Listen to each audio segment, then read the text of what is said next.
Hi, and welcome to this episode of Two Comma Coffee Club. I'm Valerie with my co-hosts Michelle and Lenae.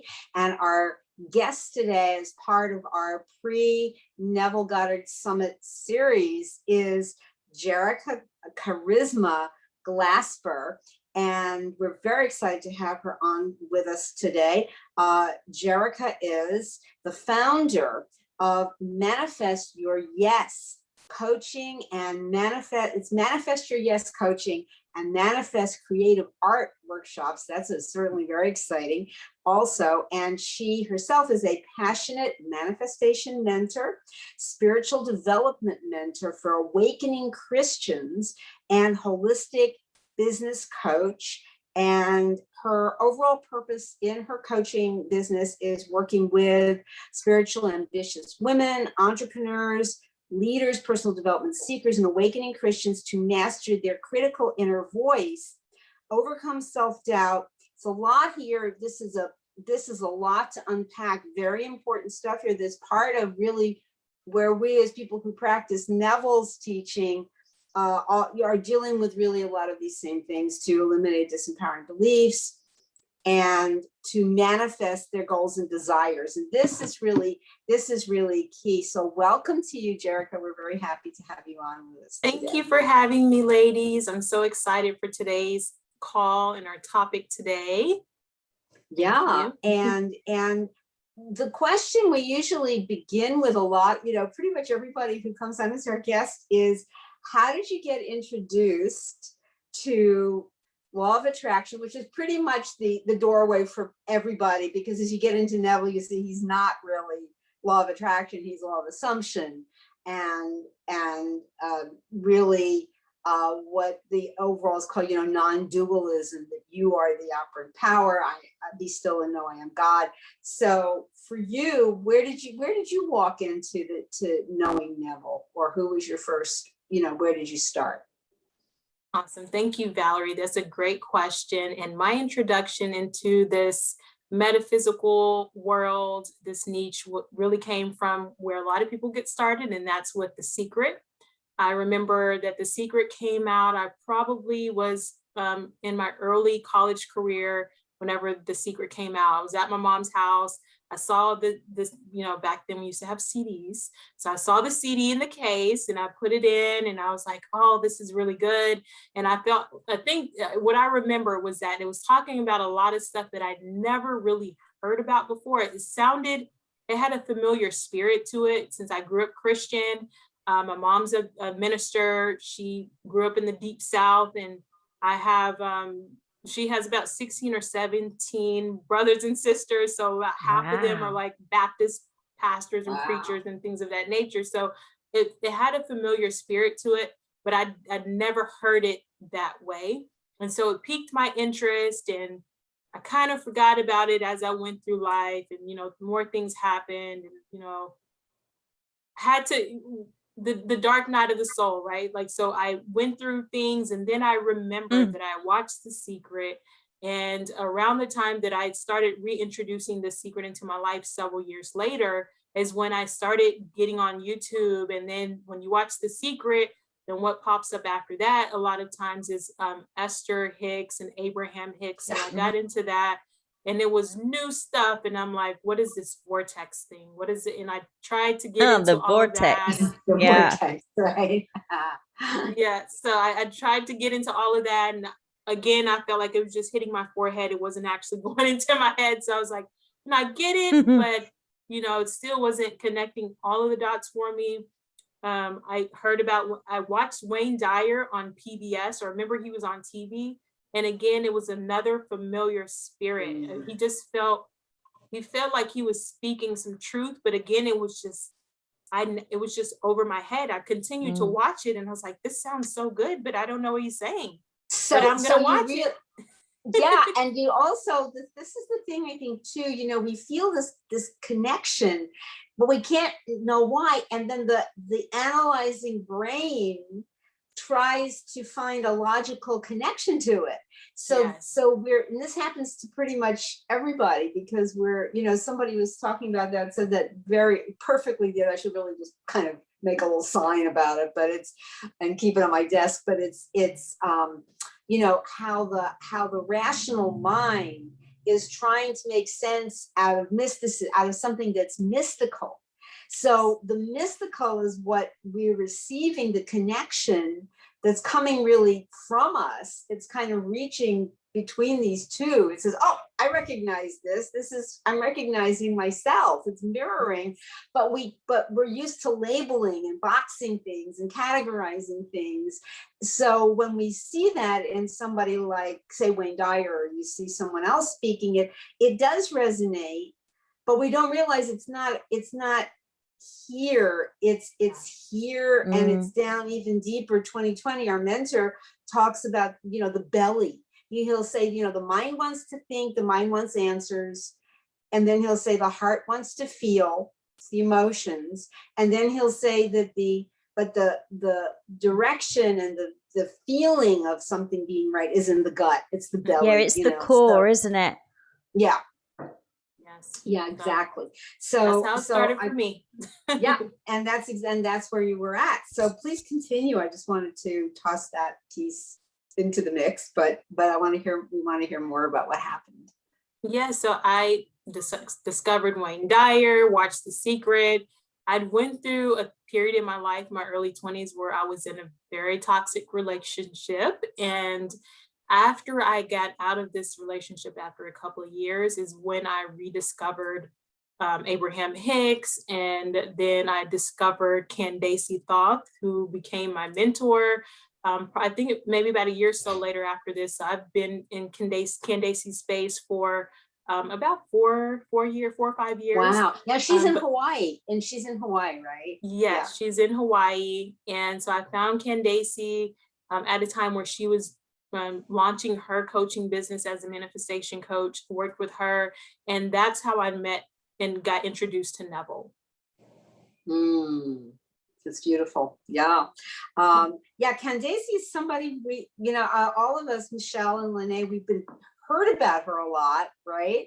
And maybe one day we'll have her on with us because, you know, some others in the Neville community like Grant Monk and Alessandra, Rossi Filippi, have been out to do things with her. So yes, it would be, you know, thank you for mentioning her because she's a very important teacher in Neville. So this was that. So when you encountered her and you started working with her, how did you feel about, you know, given your Christian background? And I know maybe Lenae could jump in a little bit on discussing this too with you.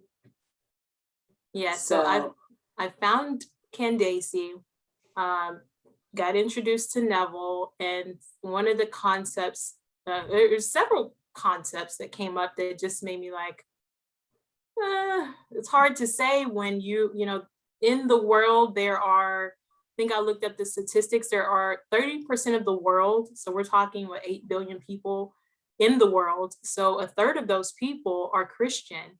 Majority of the people in the US are Christian, and so this is just our way of life. It's indoctrinated from when you're in preschool, when you're going to Bible study, when you're doing summer camps. Like I did all these Christian camps growing up, and it just, when I heard concepts that took the power away from the God in the sky and it put the power in me, I was afraid of that. I was like, well, who am I gonna believe in if I don't believe in this person out there? Where you know, I started to question that. But I felt empowered. It still felt like the truth. So I felt expansive. I felt a little afraid because I had to let some old beliefs die, but it still felt like I was walking in a truth that I wanted to continue to explore. And so I have been exploring it for many, many years. And yeah, it was hard to overcome some beliefs that were ingrained since childhood, but I'm glad that I was able to see the parallels between my Christian background and this, you know, new metaphysical way of being. Right. I mean, you know, in fundamentalism, whichever tradition it's in, because fundamentalism isn't limited to, say, the Christian tradition. It's, you see, it's all over. But the if you can read the Bible in a literal way, And everything from even the 10 Commandments to any of the stories in the Bible, you can read in a literal way, or you can begin to understand them in the way that Neville was teaching.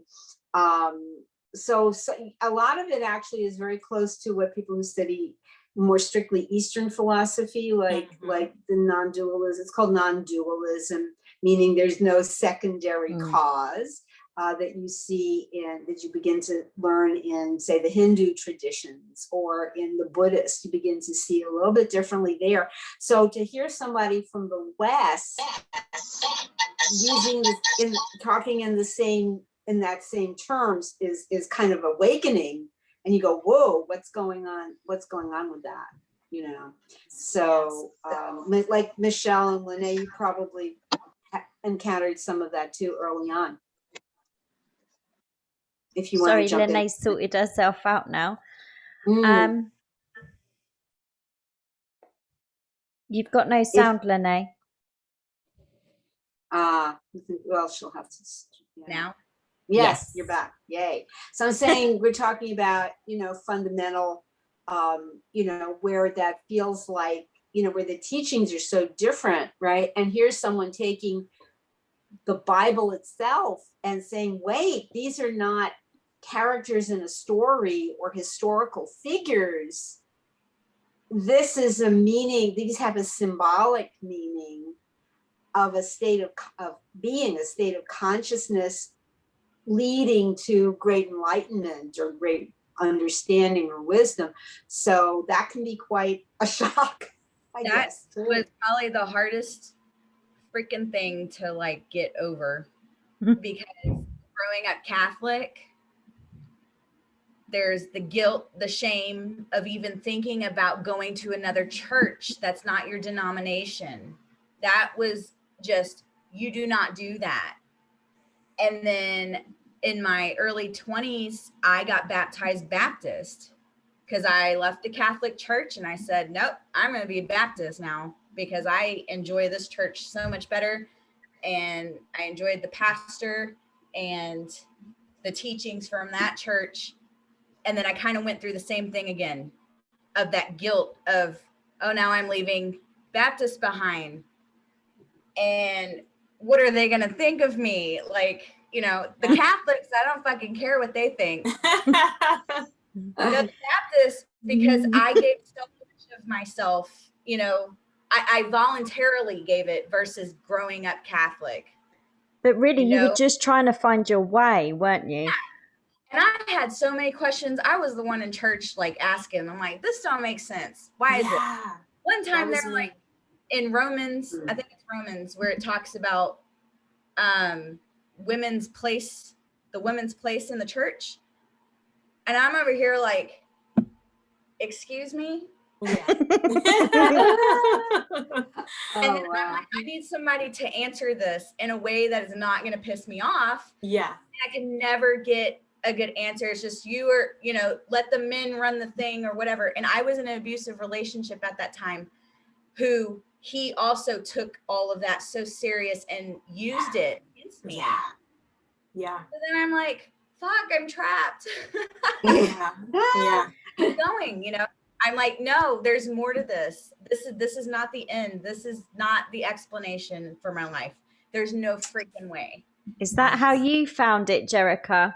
Yeah, exactly the same. I started questioning whenever I was in middle school and high school.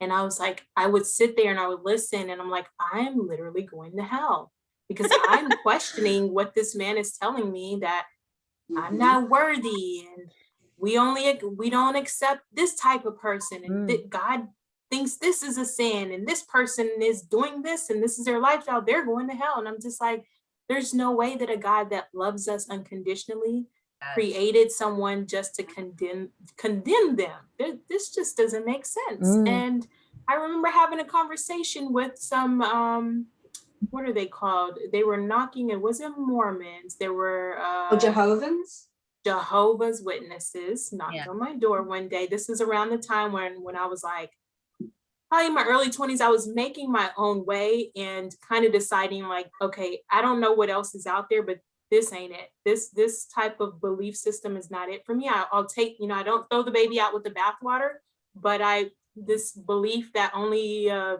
third of the people in the world are going to get to heaven, I just was like, no, this is not for me. And I remember 2 young girls came and knocked on my door, and they're like, do you know Jesus is your Lord and Savior? And I was like, yes, I know. And I said, do you know him? And they're like, yes, we know the Lord. I said, well, if the Lord loves you, right? And he's like, yeah, he loves me. Well, does he love everybody? Yeah, he loves everybody. So, well, why does in the Bible, he only accepts a certain group of people? If he loves everybody, will he accept the Buddhists, the Islamic, and I just started naming off and said, doesn't he love all of them too? And they're just like looking at each other. And then they called their leader down, who was a grown woman, and she came, and I was like, look, the God I serve loves everybody. So I don't need a pamphlet to tell me that. Yeah. And so she's like, well, do you want us to come back? I can bring my leader and we can talk to you about this. And I was like, no. I said, just, search inside yourself and just see if this really is the truth, that God is only going to allow a certain number of people to go to heaven for this belief. And, my dad was my teacher when I started spiritually awakening, because he had went through the same exact thing in his early 20s. So I was like, Dad, I'm having these feelings. I don't know. He's like, I couldn't come to you with it because you were so deep in it. But now that you're here, you've arrived here. He's like, I'm here for you. And so, I'm just grateful to have one parent is really into Christianity. That's fine. That's great. But another one is like, no, be free, daughter. And I was like, I'm free. So I found the Center for Spiritual Living. I found Unity Church, and it speaks my language. I love Michael Beckwith. I watch him on Sundays. I do too. That's my people. He speaks my language. And I'm like, can we all just watch this together? This makes sense. So as a Christian, did you, sorry. As a Christian, when you... You go, Lenae. May I have the stance? Rock, paper, scissors.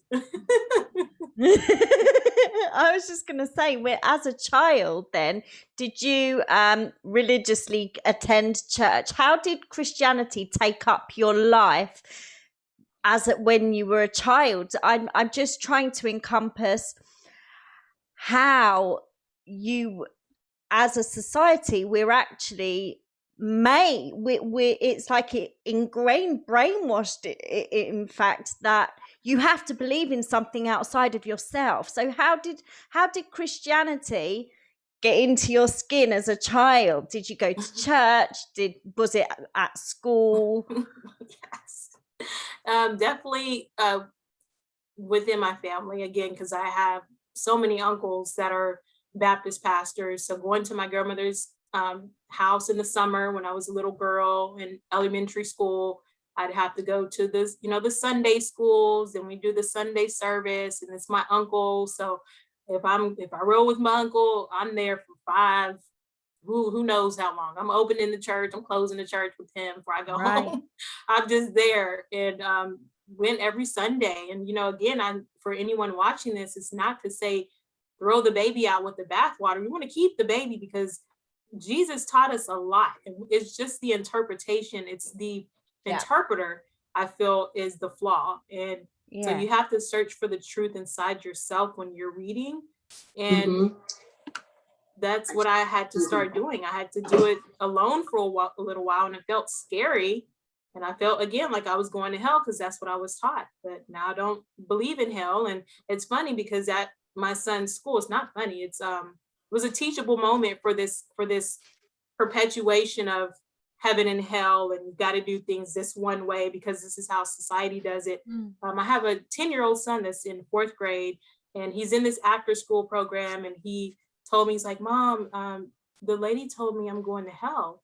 And I'm like, no, not him necessarily, but she told the whole group of kids in this after school program, well, if y'all don't change your ways, you're going to go to hell. And I called her up and I said, I don't teach my son that. And for you to teach a whole group of elementary school kids that their behavior is going to send them to hell, I said, you should not be teaching that, because what if parents don't introduce that into their kids' life? Me being one of them. So she was quiet, because in her mind, everyone's a Christian. This is how everyone talks. Nope. because that's what she believes, isn't it? And so, and some people, what they believe, there is nothing outside of that, is it? It's tunnel visioned.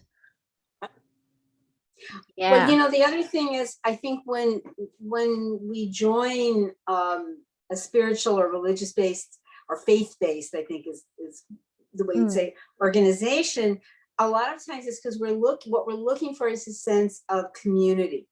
And we want it to be where it's like-minded and you feel, and the people are always, I would say in the main, they're very welcoming. He said, great, there's someone else we can bring into the fold, you know, who wants some conversion or wants some, you know, to be connected. And it may start, but a lot of people may be carrying that same kind of conflict between what they're hearing and feeling that it, you know, while it may resonate somewhat in the beginning, that even though they have certain attachments, there's definitely going to be a conflict because it's not going to be, you know, the way they're raising their kids or what the child says or what they deeply believe and the way it's presented and then you start to say, no, this is not, you know, so that's why there is that guilt because you feel, you know, you have the love and connection with certain people, but then there are times when you have to, you know, move on. And even, you know, in the Eastern traditions that come out of India or the Far East, you know, they'll call that a sangam or a satsang, which the word SAT, it just means truth, which we say when we say I am that.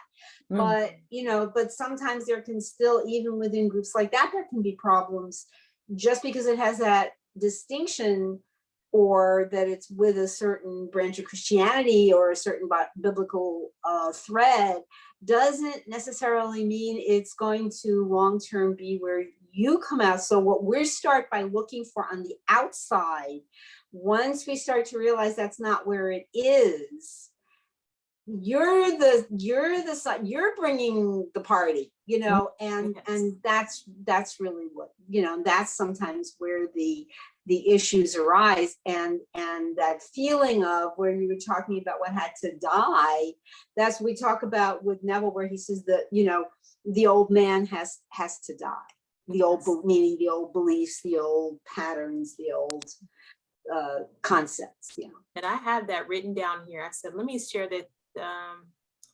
Put off your old nature, which belongs to your former conversations, and put on the new nature. Ephesians 4:22. Yeah, I got a whole bunch of verses for it because I'm like, this all makes sense when you connect the dots and you look at it from a different perspective. But, you know, even for me coming out to my family, speaking my truth, like coming out like, this is me. This is who I am. This is who I am, love it or leave it. And I made a post on Facebook a few years ago and I was like, this is who I am. I have crystals. I grew up Christian. I like Reiki. I meditate. I don't think I'm going to hell. You're not going to hell. In fact, I believe that we are all God, you know, individualized expressions and all this. And so I was like, oh my God, my mom's going to see this. My sisters are going to see this. And I just was like, no, I'm free. So I posted it. My mom's like, I love you regardless. It's all good. Right. And so my sister's the same way. My fiance, the same way. You know, we're on the same like-minded paths. So I'm good there in my relationship. But it was my family that I was really worried about the judgment from. So once I was free from that, I'm good. Did you feel the same, Lenae? Did you feel the same? Yes. And I have a Catholic that lives in my house. So there's times that I try to be cognitive of what I express in that way. Because just knowing, I mean, it would just really upset, because you got to think, like, when they think like, oh my gosh, you are going to go to hell. And then I'm over here expressing things that's going to put me in hell. You know what I'm saying? Like, I don't want to upset her in that way. But I'm very open about it. Thank you. And so, you know, I'm like, I am me. And the funny thing is even when I was talking about, like, when I was in the church and stuff, I was that person that people knew always questioning things. I didn't care that I'm saying things, you know, that rub people wrong. You know, I would try to be a little more PC about things, but I really would be like, that's terrible. Like, I'm sorry, I just have this one thing to share that made me Yes. laugh. We were watching this video. It was like this women's night. The men went, it was at the church. Men went to do their little thing, and then the women did this. So they put this video on, and they had the damn woman teaching in the kitchen. She's like standing in the kitchen. So after the video's over, I said, did anybody else see that they placed her in the kitchen? Like, she couldn't have gone to sit by a fireplace or something. They had to put her in the kitchen, and everybody's in there like, no, we didn't notice that. I'm like, this is just fucked up. Yeah. No, we don't belong. Crocker. Get out of here. Yeah. I can relate to that. Seriously, it's just shit like that I'm like, nope, I would just say it. I'd be like, no, I don't like this. Yeah. I don't agree with it. Well, yeah. So That's- when you saw you came to Neville, how did that then compare to Christianity or even Catholicism as you both knew it? What was the same and what was different? Well, the same. What was different is the empowerment within yourself, to not put God in the sky, to not make him this guy that sits on the throne that's a billion zillion miles away, and that you're separated, right? This separatism that's created in church, that you're bound down to this God and you're just a lowly worm. You're just a sinner. Maybe he'll save you. Maybe he has mercy on you. You should be grateful for that mercy. And it's like, no, this is my birthright. Like, I am my Father's creation. I'm not a lowly worm. I'm not a sinner. I'm not, like, just denouncing those things really was a big breakthrough for me. But the thing was saying out loud, I am God, because saying that to a Christian, saying, oh no, I'm God, you're God, we're all God. What? Oh. What did you know? There's only one God. There's only one Jesus. And it's like, you got to walk. People have to come to that understanding for themselves, I believe, because it took me a while when I was going through manifestation coaching and learning about Neville.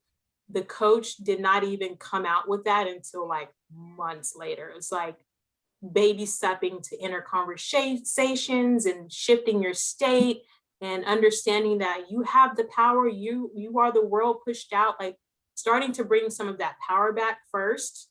And then it was like this, you are God and you are an individualized expression of God. So that's what's different. Christianity puts your power into God's hands, and Neville says, no, you are God. So you have the power already, and operating from that place. And there's a scripture I wrote down that I wanted to share. Let me pull it up on my doc here. Let's see.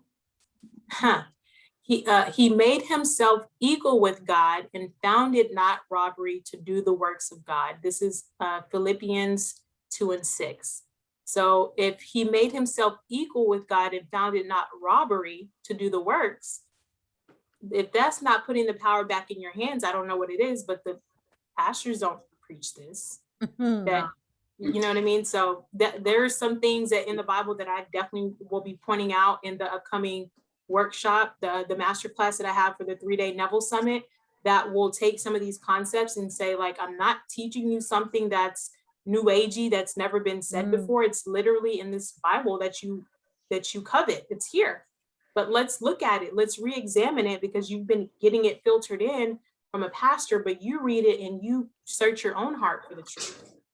So yeah. So that's right. Yeah. And because you're talking about, things that are hidden in plain sight, as you would say. And I think that's the thing with all of this, right? Is that when we start to unpack these from what Neville understood, the deeper meanings start to reveal themselves. or be shown to us. Yeah. That's the fun part. They're like, what? This has been there the whole time? Yeah. So Right. call it an awakening. When you awoke, how did your life change through the teachings of Neville? Whew. When I went through my dark night of the soul or awakening, or when you're just like, oh my God, I'm in purgatory, right? I'm not in heaven, I'm not in hell, I'm in this middle place where I have no place. I don't know where my place is. I was terrified. I was like, I'm okay, I've already reconciled, I'm not going to hell, but I don't even know what do I grasp onto now that I've let this thing go? Where do I pull where do I ground myself in? And it wasn't throwing out the baby with the bathwater again. It's just rejecting the things that took the power away from me and only holding on to the things that empowered me. And it was hard. It was very hard. I started to get clear. What is it? Claire, where you see and you hear. Clairvoyance. Clairvoyance, So clairaudient, your clairsentient. intuitive, your higher intuitive side started to come out. Right. Boom, wide open. And I reached out to a psychic. I was like, oh my God, I don't know. I just need to find a psychic. I need to figure out what's going on. And okay, don't say psychic around a Christian. What? Ew. Don't, Yeah. or Oh, Catholic. You're God. definitely going to hell.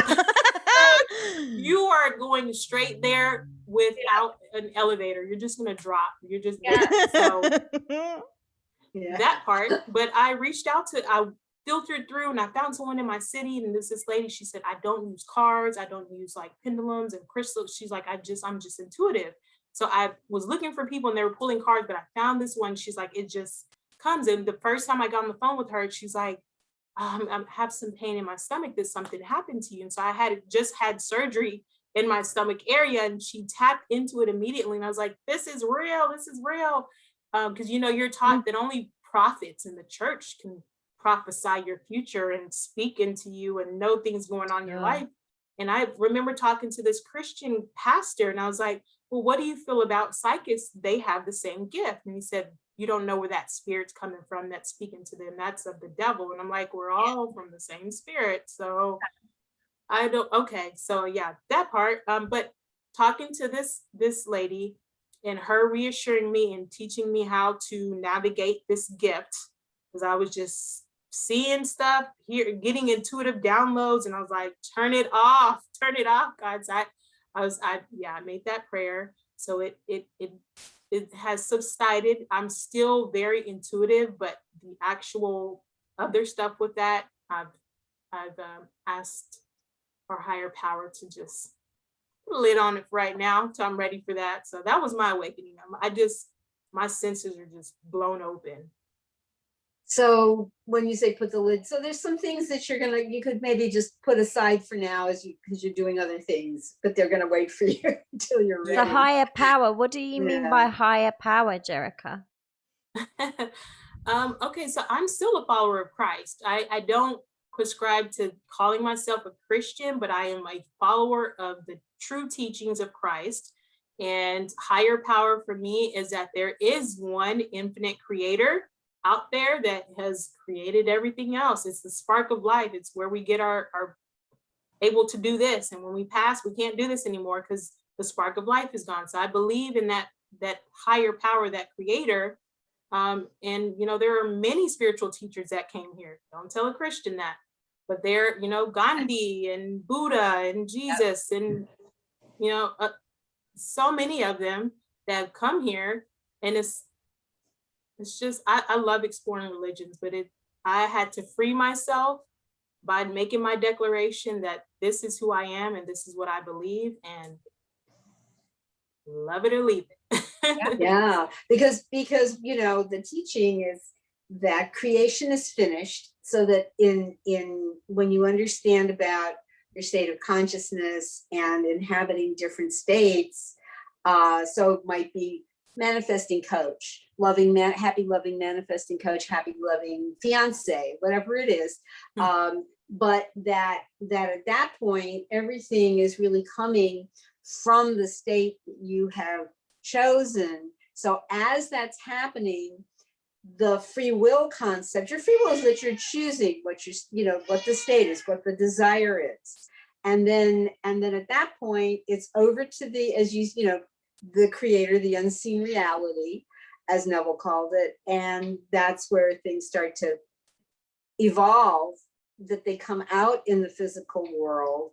And at that point, there's the concept of what we call free will is actually, there is no free will at that point because it's just going to go forward.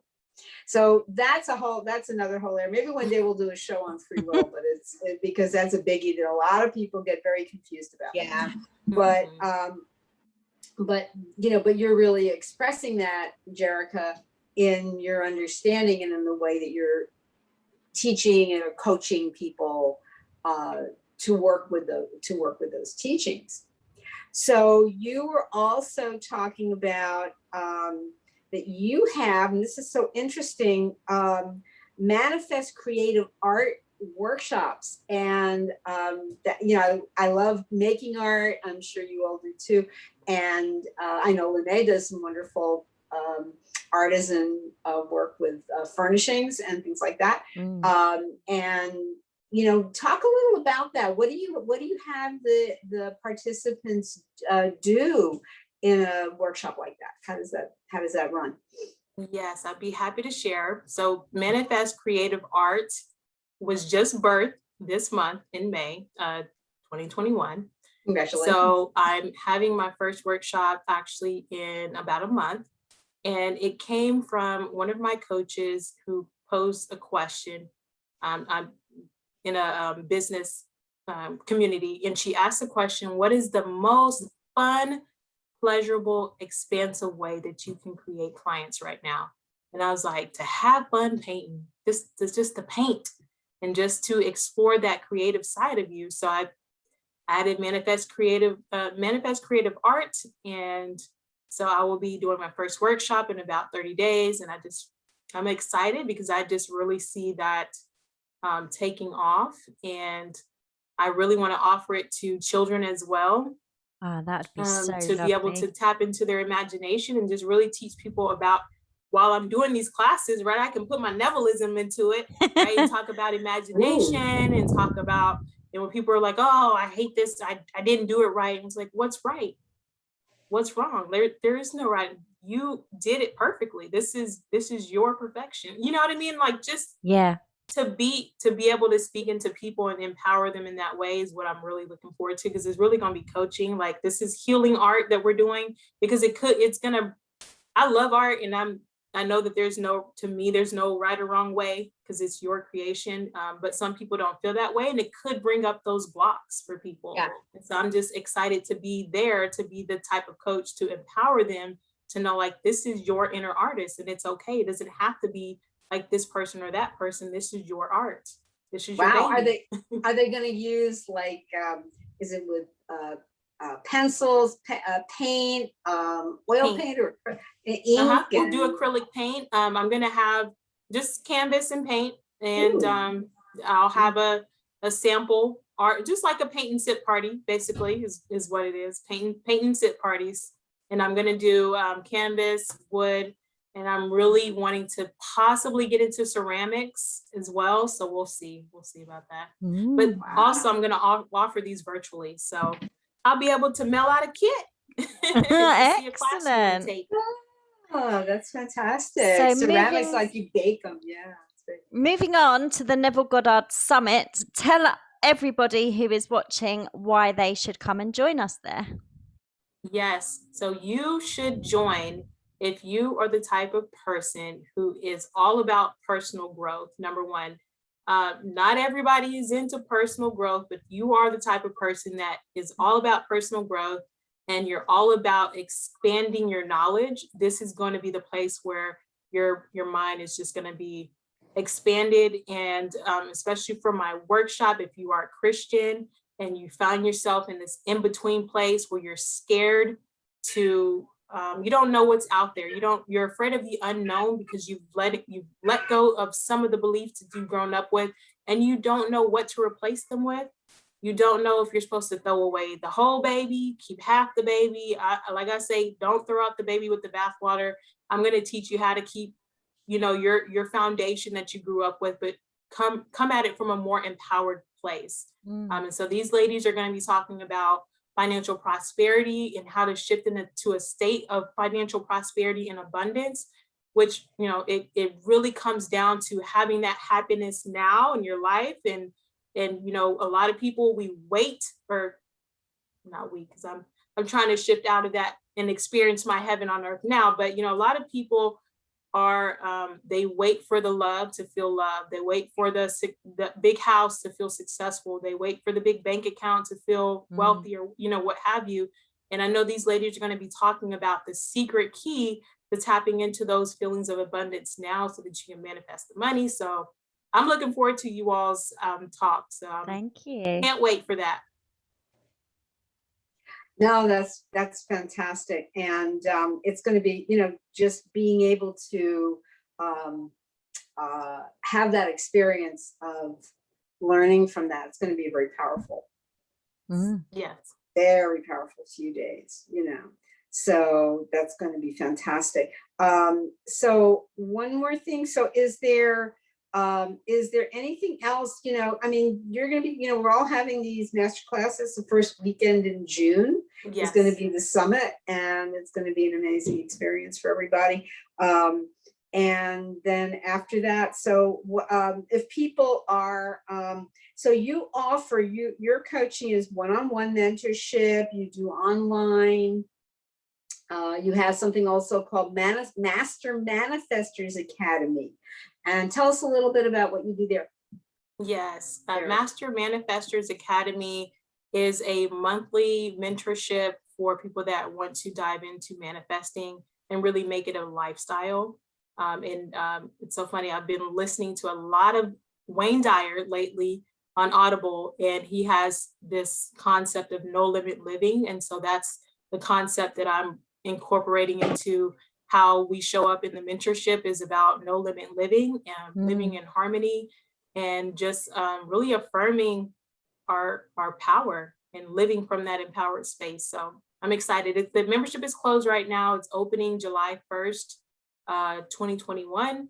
And I'm looking forward to welcoming more members into that, and just doing my paint parties and all the fun things. So I know at the end of the summit, or at the end of the masterclass that I have, I'll just go ahead and give a spoiler. If you are interested in going deeper into bridging Christianity and Neville, there will be an opportunity for a 5-week program to join me to do that, a group program. So look out for that.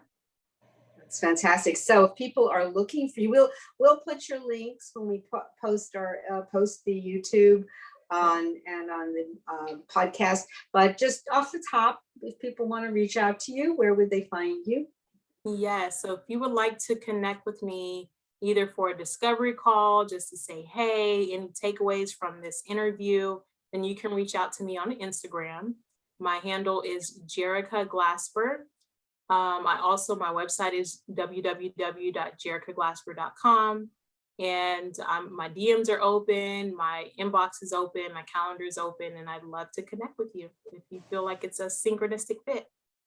That's fantastic. Well, thank you so much. Any more questions that you ladies have? Are we kind of going to wrap for today? Or yeah, I think that's it for today. Jerica, it's been an absolute pleasure to have you here.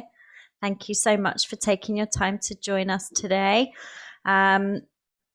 You can find the 2 Comma Coffee Club on Facebook, Instagram, YouTube, and TikTok. We are also on podcasts, Anchor, and Spotify. So you can find us all there. And our email address is 2commacoffeeclub@gmail.com. If you have any questions about today's episode, we would love to hear from you also. So thank you, everybody. Thank you so much, Jerica. Thank you, Michelle and Lenae. And we'll see you again next time. See you Peace and soon. blessings. Talk to you later.